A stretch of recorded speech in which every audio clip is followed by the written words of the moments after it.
Welcome, everyone, to the Predictably Treacherous podcast. Today's episode is the Mill Creek Sci-Fi Collection Part 2, where we're going to be reviewing films 11 through 20 of the Sci-Fi Collection. So I'm reviewing them in chronological order. So today we'll be looking at the films starting with Crash of Moons, 1954, The Snow Creature, 1954, Menace from Outer Space, 1956, Warning from Space, 1956, The Wild Women of Wongo, 1958, She Gods of Shark Reef, 1958, Hercules Unchained, 1959, Teenagers from Outer Space, 1959, The Wasp Woman, 1959, and The Incredible Petrified World, 1959. So this is part 2 of a 5-part review of the Mill Creek Sci-Fi 50 movie collection. I put link in the show notes for all the products discussed, specifically the Mill Creek Sci-Fi Collection, so you can check that out if you want to. Click on the link, go buy it on Amazon. And of course, links to the movie database pages that I've referenced and the Wikipedia pages that I've referenced. As in the first part of the review, I'm going to be using a rating system, the What's the Verdict system for me, and it's either skip it, watch it once, or rewatchable. And that's it. So first movie up, Crash of Moons, 1954. So release date July 10th, 1954. Runtime 78 minutes. Budget, who knows. Distributed by, don't know. Okay, this is one of those Rocky Jones weekly serials that's put out as a movie. Now, I could not watch another one of these things. There's a few of these in this collection. I couldn't do it. I wanted to watch it, but I just couldn't do it. If you feel like you want to go watch it, I think they're all in the public domain. So you can actually go to archive.org and look for it yourself and go watch them. Not for me, though. So the verdict on this is skip it. Okay, next movie. That was easy. We go to The Snow Creature, 1954. So released November sometime, 1954. Runtime, 69 minutes. Love it. Budget, don't know. Distributed by United Artists. Cradled within the arms of the rivers Ganges and Brahmaputra to the south, and the mysterious plateau of Tibet to the north, majestically stands the mightiest mountain range on the face of the earth, the Himalaya. So the moviedatabase.org had this plot summary. A botanical expedition to the Himalayas captures a Yeti and brings it back alive to Los Angeles, where it escapes and runs amok seeking food. That's not the whole story, but that's fine. That's good enough as a starting point. Wikipedia has a longer explanation. I don't really want to read it all. It's got a lot of junk in here you don't need to care about. But yeah, that's basically it. So there's a botanical expedition. They go to the Himalayas. They're looking for plants for medicines. It's very altruistic. And then they, at some point during the expedition, they realize that this folklore of a snow creature may be true, and they change their plans, and then they capture it and bring it back to Los Angeles. Fine. So here are my thoughts on this film. This film is heaped with notions of colonizers versus savages, with American exceptionalism and white superiority. So it's colonizers versus savages. A glorious American botanical expedition to the Himalayas to discover the undiscovered super plants that will cure diseases and make us all rich, and the local savages who are too uncivilized to exploit the plants themselves. It's science versus superstition. The expedition is there for the highest calling, that of exploiting nature for wealth, and the locals are too blinded by folklore about a mythical snow creature to see the business opportunities waiting to be exploited. Also, a theme is the lifting of the veil. Okay, once the expedition discovers that the snow creature is real, any pretext of altruistic intentions of wanting to help people with disease-curing super plants are dropped immediately. The objective immediately becomes to catch the creature and bring it back to America and sell access to it. The most cringeworthy scene in this movie was when the beast had been captured and the local government inspector tells the American botanical expedition leader named Parrish that he can keep the creature and bring it back to America to exploit it, and that their government welcomes scientific expeditions and other colonial exploitations. And in addition, they are arresting the Sherpa who actually tried to take the law into their own hands by defying the parish's orders. But of course, the parish, showing true American benevolence and justice, does not want to press charges. Inspector Karma, I won't prefer charges against these people. Thank you, Mr. Thank you. Oh, forget it. So the runner-up cringeworthy scene was when Supra, who is the Sherpa guide, Supra and his men want to leave during the expedition to try to rescue Supra's wife, who has been kidnapped, and the parish threatens to kill Supra or any of his men if they don't, quote, obey orders. Like the very notion that the parish felt like the lives of Supra and his men and Supra's wife were less important than their business venture. Okay, so I'm giving this one a verdict of watch it once. Because it's actually, it's kind of, it's cringeworthy, it's ridiculous, but that's fine. There's little parts, it's okay. I'm not commenting anything about when they bring it back to Los Angeles. That's a total shit show. They basically want to sell access to it, and it escapes. It's running around the sewers, and then I think they shoot it or something, and obviously. Okay, so that's that. You can watch it once. Next one is Menace from Outer Space, 1956. This one was released November 1954 is what I have written, but that can't be right. Must be sometime in 1956. Okay, so this is, of course, another weekly serial of Rocky Jones' Space Ranger. So obviously, again, I didn't watch this one. I'm sick of these ones. So again, if you really want to, you can go to archive.org, I guess, and try and locate it yourself. They're in the public domain anyway, so just check it out, see if you can find it. They really jammed a few of these Space Ranger collections into the old Sci-Fi Collection to get it up to 50 movies, I guess. Okay, next movie is Warning from Space, 1956. So this one is January 29th, 1956. The runtime is 87 minutes, and it's actually it's distributed by Day Film, which is a Japanese company. I probably said that all wrong. Here's what moviedatabase.org said about the plot. The citizens of Tokyo panic when they see UFOs in the sky. The aliens are benign, however, and have come to warn of a meteor on a collision course with Earth.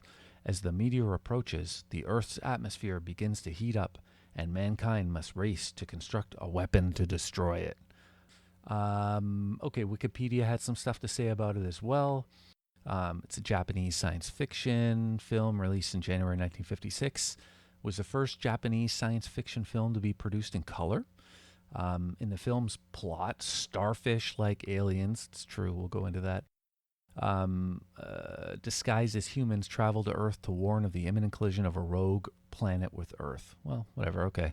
As the planet rapidly accelerates towards Earth, a nuclear device is created at the last minute and destroys the approaching world. The Earthlings must be stopped. We must make immediate contact, and once and for all,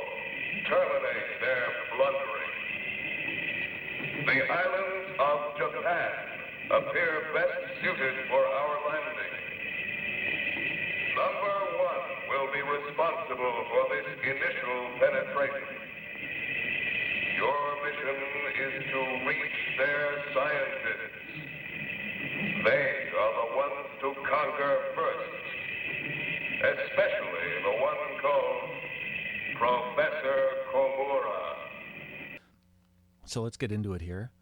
Right off the bat, I mean, the irony that the only country in the world that has been bombed by nuclear weapons in an aggressive act by a foreign power puts out a movie about having to save the Earth with nuclear weapons. I don't know what to say about that. So here's my thoughts on the film. Did you ever see that episode of Yo Gabba Gabba where Mos Def stars as Super Mr. Superhero?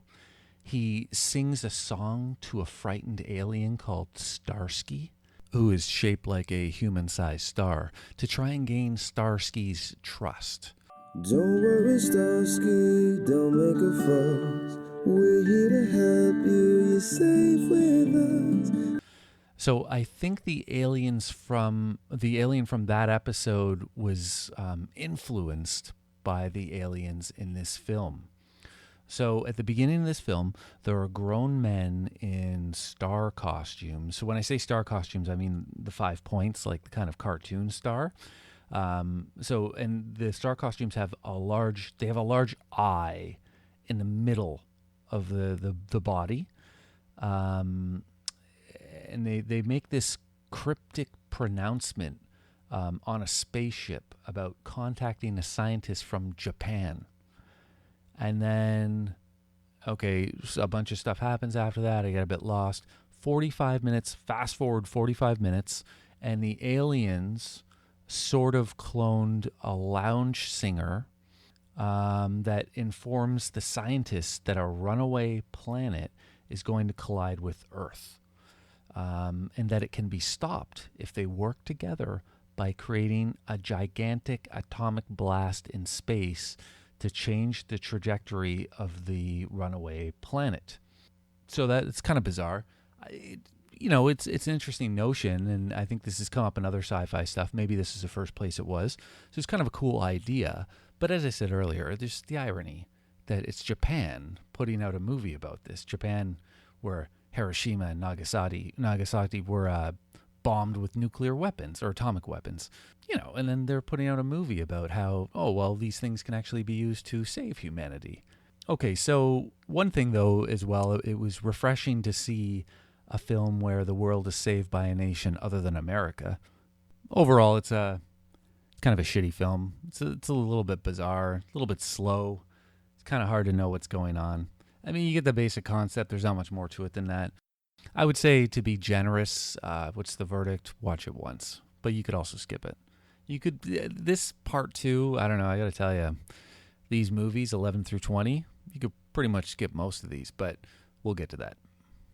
So next one, The Wild Women of Wongo. Boy, they like these alliterative titles back in the 40s and 50s and 60s and stuff. Okay, so this one's 1958, runtime 71 minutes. Don't know the budget, don't know the distributor. Here's what the moviedatabase.org had to say about the plot.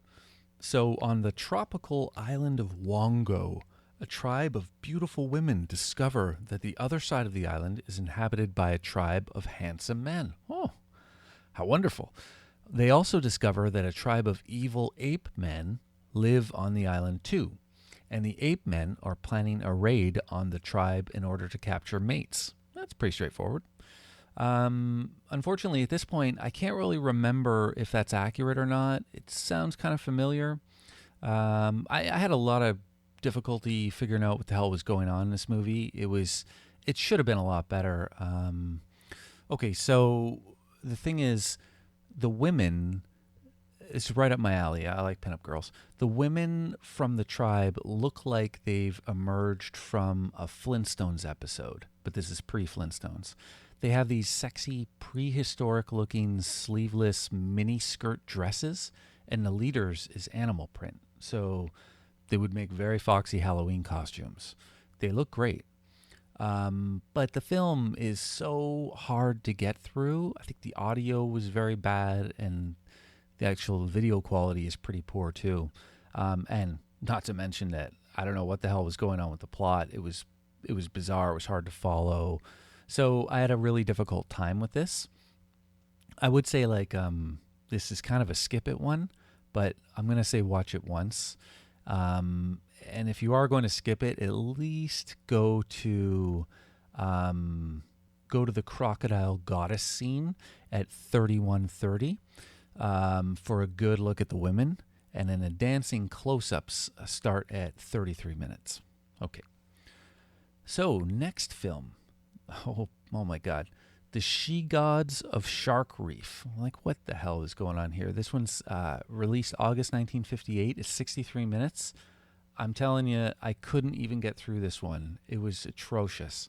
The first minute or so was kind of cool. These two guys try to assassinate these other guys on like this dock, and then they swim away, and then one of the guys meets up with his brother, and they end up on a boat that crashes, and then they end up on this island with these beautiful women again, and they're kind of hiding the fact that they're on the run, but I wasn't clear on whether they're Navy guys, and they're just anyway. So one of them falls in love with one of the girls from the island, but then they're trying to escape. I don't know what was going on. It's here's what Wikipedia had to say. Or no, let's go to moviedatabase.org. Two brothers, one wanted for murder, are shipwrecked on an island inhabited by nubile young women who have amassed a valuable cache of pearls, I guess. Okay, Wikipedia. She-Gods of Shark Reef is a 1958 B adventure film directed by Roger Corman that was partially filmed on location. Okay, it doesn't matter. A young and reckless criminal, Jim, stows away on his brother Chris Johnson's boat after killing two men interrupting his gun running. See, I didn't get that. I remember that, but I didn't really know that's what was going on. Okay. As they sail out to the Sulu Sea, they are caught in a terrible storm and are shipwrecked off a beautiful island that is inhabited by a secretive all-female village of pearl divers. Okay. Though the lonely and beautiful women of the island are friendly and flirtatious with the two brothers, the village elder queen is cautious and hostile, wanting the two off of the island as soon as possible. Chris falls in love with one of the island beauties, while Jim, being a wanted man, seeks to escape before the naval ship sent to rescue them arrives. Terrified of being recognized and executed for his crimes, Jim fixes one of the islanders' broken boats and lets his brother and his forbidden love in on his plan. But before they can leave, the black-hearted criminal is overcome by greed and steals the islanders' precious pearls, injuring a native in the process. Once out to the sea, Chris discovers what his sibling has done and tries to stop him in a fight on some jagged rocks. Okay, that's fine. So yeah, I didn't get that far at the end. I must have tried to watch this one about 4 or 5 times, and I kept getting interrupted by anything, and I couldn't get into this. I didn't make it that far. I made it about 45 minutes through, so I didn't catch the end part. Also, a lot of the stuff they mentioned there, I didn't really get that. I didn't know he was a gun runner. I knew they killed some guys at the beginning, but I didn't really get they were gun runners. That feels like if you had some notes on the movie while you were watching it and you were like, oh yeah, this is what was happening. Like if they provided you with show notes or something. Okay, so here are my thoughts on this one. The audio is really bad, and the video is really bad. And you know what? These Roger Corman movies, I know he's thought of as like, oh, he's the B movie guy and all this, but I think at least most of the Roger Corman movies I can think of that I've seen are just shit. They're the worst of the B movies. They're not really that good. I don't want to make a blanket statement. The guy has like 80 films or something, so there may be some that are good, but a lot of the ones that I'm seeing in these collections are not good. And I like B movies. There's a lot of good ones, but not his. They're They're pretty bad. There's another one we're going to get to later on in this episode, and it's not good. Little spoiler alert. It's not good. Okay, what's next? We're going to go... So the verdict is skip it for this one, by the way. Okay, what's next is Hercules Unchained, 1959, maybe 1960. I don't know. This is always tough with these movies. You know, this is one of those sword and sandal ones. And, well, I'll just get to it. So my thoughts are, it occurs to me with these sword and sandal movies. Okay, so the questions I seem to have whenever I watch these movies are as follows. Am I confident in the actual name of the film, first of all? Because if you look them up on the moviedatabase.org or Wikipedia or just on whatever collection you bought them from, they're often, all the names are different. And you're like, I don't even really know which one this is, because the plots all kind of sound like it's hard, like that. You see the plot summary and you're like, that might be the movie I'm watching. I'm not 100%. So that's one thing. Are you confident in the actual name of the film? Okay, in this case, it is Hercules Unchained, I believe, so it should be okay. Next question. Can you identify the main character, and do you know what his name is? Now, in this case, the main character was Hercules, and I was able to identify him, which is great. I do think I have some difficulty in some of these movies. The sword and sandal ones are a bit... I mean, it's usually Hercules, right? But other than that, I think this is a pretty common experience with me in a lot of movies where I don't really know the names of any of the characters.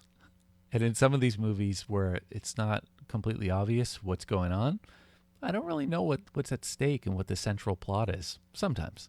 Okay, third question. Do you have a sense of what the main premise of the film is and what is at stake for the protagonist? Yeah, not always. In this case, I think I did, and we're going to get into that.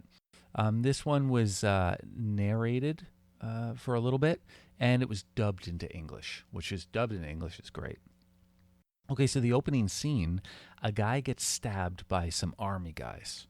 And then there's a bunch of guys on a trireme, or I say that, but it's really just a boat with a bunch of guys rowing. So I don't know. I called it a trireme. I don't know what it is. And then we get Hercules and his pals unload their stuff on an island, Attica, and we get introduced to his crew. And then they head out to Thebes in a covered wagon, okay? So his wife is super hot. She has creamy skin, and she's ginger. She's wearing a really loose dress with no bra. She looks good. Hercules is wild, man. He's like big and buff, and he has this absolutely incredible pompadoured head of hair. It is huge. His hair is huge and like puffy. It's incredible. Okay. Hercules fights a giant shortly after that. There's like on the way to Thebes, he has to get off the cart, and he seems kind of pissed about it. He has to fight this giant. All right. So that's out of the way. So here is the premise of the film, I think, is that he encounters, outside of Thebes, he encounters Oedipus in a cave. And apparently Oedipus gave up the throne of Thebes so that his sons could each rule for 1 year.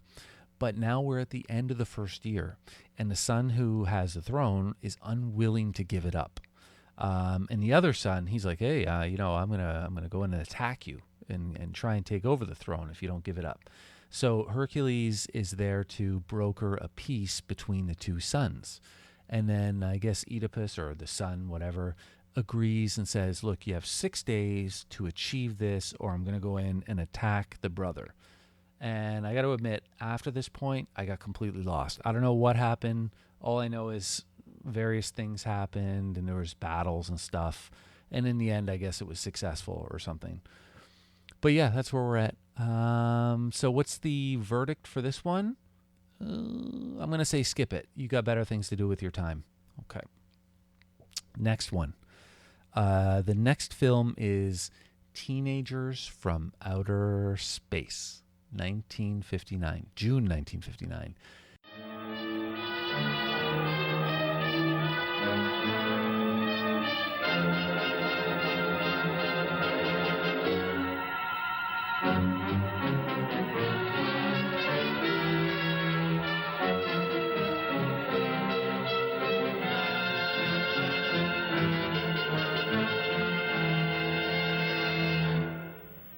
Runtime 85 minutes. Budget $20,000. Distributed by Warner Bros. So let's just get the movie database plot summary here. A young alien falls for a pretty teenage Earth girl, and they team up to try to stop the plans of his invading cohorts, who intend to use Earth as a food breeding ground for giant lobsters from their planet. Yeah, that's fairly correct. That's pretty good. That's pretty much what it is. Okay, so what are my thoughts? Wikipedia actually has a large write-up on this. I'm not going to go through it, but if you want to see a bit more thorough plot, you can go there and check it out. What are my thoughts? Okay, my thoughts are, what is it with lobsters? Do you know what I mean? Lobsters seem to pop up more than you would expect in philosophy, and I'm going to say pop culture, right? Like pop culture philosophy, like, Jordan Peterson, this type of thing. So there's a post that I read. It's called Sartre's Existential Lobsters. It's on a site called Blue Labyrinths from 2015. And here are some highlights from the post, okay? So in 1934, Jean-Paul Sartre, in an attempt to induce hallucinations for a book he was writing, decided to experiment with mescaline. And Sartre confided to Simone de Beauvoir, his longtime companion, that ordinary objects were morphing into various creatures like crabs, octopuses, and lobsters. And in the days following his trip, Sartre had a nervous breakdown. De Beauvoir sent him to a psychiatrist, Jacques Lacan, whom Sartre would go on to form a long-term friendship with. And through psychoanalysis, Lacan and Sartre came to the conclusion that the hallucinations were brought on by fear of, quote, being alone and, quote, losing camaraderie of the group. Okay, so that's sort of an inward experience, and it's not like a metaphor being used somewhere, like he was actually, hallucinating these things, so that's fine. But it does pop up in this philosopho-culture sort of genre. Okay, the next thing. There's a film in 2015 called The Lobster. Now, I didn't see it, but it apparently explored the absurdity and cruelty in relationships. And I put a couple links in the show notes to some nerds who are discussing it in detail, because I guess it, like it was up for discussion quite a bit. So people seem to be, it's very, polarizing, I guess. Okay. So as I mentioned earlier, Jordan Peterson, right? He uses lobsters in his pseudoscientific arguments. So the idea with Peterson, as far as I understand, anyway, I'm not a Peterson expert, or I don't like him at all. So hierarchies exist, and some believe that they are a social construct that allows some groups, i.e. white men, to have power over other groups. So Jordan Peterson, uses his lobster argument to rebut that idea that hierarchies exist solely due to patriarchal oppression. Okay? So Peterson claims that lobsters also have hierarchies. He says that their, quote, brains run on serotonin. So the higher the lobster climbs up the social hierarchy, the more serotonin their, quote, brains make available. Peterson further claims that serotonin works in human brains in a similar way, causing humans to form social hierarchies. So for him, it's natural for us to have hierarchies, and they are not merely a social construct. You can read countless articles that debunk Jordan Peterson's shitty pseudoscience. I put a bunch of links in the show notes. I'm not going to do it on this episode. So finally, well, maybe not finally, I don't know, it could be mentioned a bunch of other places, but the main thing here is there's this philosophical idea called the Great Chain of Being. And I put a video, an article, and an essay in the show notes, so you can take a look for that if you want to. Here's a brief explanation of the Great Chain of Being, according to a blog post in philosophytalk.org from October 2018 called "They're Only Lobsters." And I'm quoting here: "The notion that the biosphere is partitioned into ranks, with humans at the top and every other organism at some inferior position. The rank that a being occupies corresponds to its intrinsic value, the value that it has in and of itself. The higher an organism is ranked, the greater its worth, and the more consideration we owe it. We humans regard ourselves as supremely valuable. Indeed, as Immanuel Kant put it, infinitely valuable beings. So we have demanding moral obligations to members of our own kind, but less, if any, to the, quote, lower creatures that are ranked beneath us." So, in addition, the essay "Consider the Lobster" by David Foster Wallace, from his essay collection of the same name, pushed back on the Great Chain of Being idea, citing the barbarism of the way humans kill and eat lobsters through the Maine Lobster Festival with its gratuitous world's largest lobster boiling pot. So I put a link in the show notes to the Consider the Lobster article from David Foster Wallace, and the Consider the Lobster Wikipedia entry on Wikipedia. Now, I would go read the article. It's pretty short. It's maybe a 15-minute read or something like that, but it's pretty good. And this notion of the Great Chain of Being fits right into this movie. So what does all this have to do with teenagers from space, right? Well, this film takes the idea of the Great Chain of Being and it turns it on its head. Okay? Or rather, so it turns the tables for humans and their place in the chain. So in the movie, aliens arrive on Earth with the intention of using it as a factory farm for their livestock, a lobster-like creature that will feast on Earth's native inhabitants. So in this scenario, man is no longer at the top of the chain of being, the aliens are. And more than that, man is at the bottom of the chain, even below the lobster-like livestock creatures. So beyond this notion of the Great Chain of Being, which was very compelling, well, the rest of the movie was not that compelling.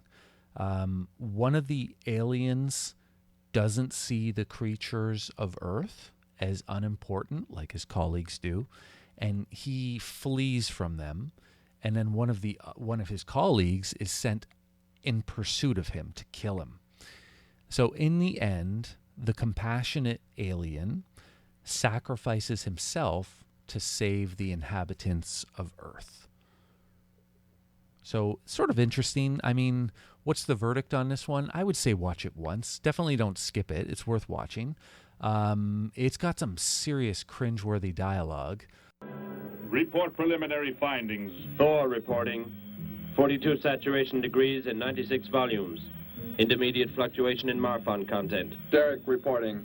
Tridex mixer components ratio exceeding 7 to 1.4. Moore reporting. Diagonal adjustment reading resisting structural forms by 2.8.0 vernums. Saul reporting. Uneven cartoid levels intersect planes below 0.03. But yeah, it's worth watching once. It's definitely not a rewatchable. I would really consider reading some of these articles that I've linked to in the show notes. If you're going to read just one or just a little bit, then I would read David Foster Wallace's Consider the Lobster, and I would maybe read that blog entry on the Great Chain of Being from philosophytalk.org. You don't need to watch the Lobster movie. You don't need to read anything by Jordan Peterson. For God's sakes, don't read anything by Jordan Peterson. And you definitely don't need to read the Jean-Paul Sartre article at the top. That's not really relevant at all. It just happens to be about lobsters. Surface readings register above minimum requirements. Morrow, go below and bring up the young Gargan specimen. Now the decision depends on its reactions. Wait, Captain. I have found evidence of intelligent beings on this planet. Of what concern are foreign beings? Of none to you, Thor. Just as you were so unconcerned when you destroyed the small creature. So bravely. It was no more than an insect. But it had life. And that life you had to take to satisfy your endless hunger for killing. Silence! Both of you! Next movie. Another clunker. The Wasp Woman, 1959. Yikes. October 30th, 1959, released. Runtime, 73 minutes. Budget, $50,000. Should have just given me the $50,000. Distributed by the Film Group, Allied Artists Pictures Corporation. Well, I don't know. I say that, but, you know, maybe it made a lot of money. I don't know. I just have the budget here at the box office, or the budget of the movie. Maybe it made a few $100,000 at the box office. Who knows? Okay. Moviedatabase.org. Quick rundown. A cosmetics queen develops a youth formula from jelly taken from queen wasps. She fails to anticipate the typical hoary side effects. Where are we getting these? Okay, I'm going to read from Wikipedia here for a little bit. Okay, the founder and owner of a large cosmetics company, Janice Starlin, is disturbed when her firm's sales begin to drop after it becomes apparent to her customer base that she is aging. Okay, so she's like, yeah, the face of the cosmetics, and then she's getting old, so her sales are going down. So Zinthorpe has been able to extract enzymes from the royal jelly of the queen wasp that can reverse the aging process. Janice agrees to fund research at great cost, provided she can serve as his human subject. Displeased with the slowness of the results, she breaks into the scientist's laboratory after hours and injects herself with extra doses of the formula. Zinthorpe becomes aware that some of the test creatures are becoming violent and goes to warn Janice, but before he can reach anyone, he gets into a car accident. That's not exactly accurate. And he is thus temporarily missing, and Janice goes through great trouble to find him, eventually taking over his care. Janice continues her clandestine use of the serum and sheds 20 years in a single weekend, but soon discovers that she is periodically transformed into a murderous wasp-like creature. That's just a side effect. You just list that on the package as a possible side effect, and it's totally fine. Eventually, Zinthorpe throws a jar of carbolic... okay, it doesn't matter. Anyways, he kills her. So what are my thoughts? Oh, my God, this is an incredibly boring movie. Like, incredibly boring movie. This is terrible. Another Roger Corman flop. I'm not impressed with his movies at all so far that I've seen on here. So the summary on Wikipedia, fairly accurate, although the scientist part, it says he gets into a car accident. I don't know about that. It shows him leave his lab. It shows his legs as he steps out onto the street, and then it's implied that he gets hit by a car. So I wouldn't call it a car accident. I would say he was either unintentionally or intentionally hit by a car. I think he was, again, I was having a tough time following the plot, but I kind of felt like one of the guys at the company was a rival and may have hit him with the car, but that could be totally off. But then why would he randomly get hit by a car? Like, why? That's weak plot. I mean, having him just, hey, he just stepped out on the road and got hit by a car. Like, come on, what is all that about? I think someone must have done it on purpose, in which case it definitely isn't a car accident, right? Okay. What do we got? Yeah. I would skip this one. It's real bad. It's so incredibly boring. Incredibly boring. One aside is there's a Columbo episode, and I think, what is it, Lovely But Lethal? It may be season 3, I'm not really sure. And it has that actress, I forget her name. Anyways, doesn't really matter. And it's about a woman who is in a similar sort of situation. She's the head of a cosmetics company, and it's her face, right? Her face is the brand, and she's older. She's super foxy, but she actually murders her younger lover, who has stolen a formula that will make like her skin appear young and radiant, you know? And she kills him to get the formula that he is holding over her and extorting her with. So anyways, that's all. Just interesting. It's sort of like it's like a subgenre, you know, like beauty queen, not beauty queen, beauty company heads who are also the face of the brand, dealing with becoming old and not as, quote, beautiful anymore. Anyways, it's not really that. Okay, so that's the end of that one. I would say skip it. It was junk. Next film. Last one in the part 2. So this is the 20th film of the Mill Creek Sci-Fi Collection in my arbitrary order, which is by release date. The film is The Incredible Petrified World, 1959.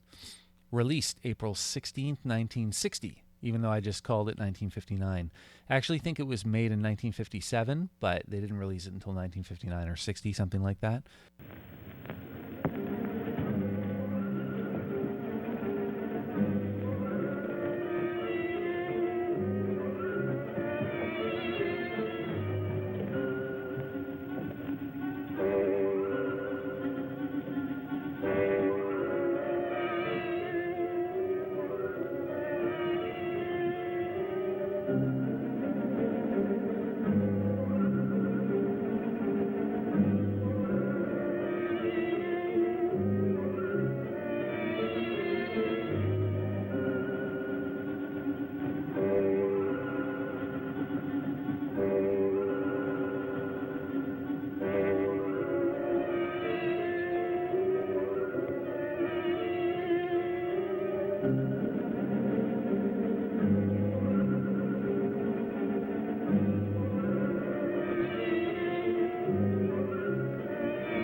Yeah, I'm going to read a little bit from the Wikipedia.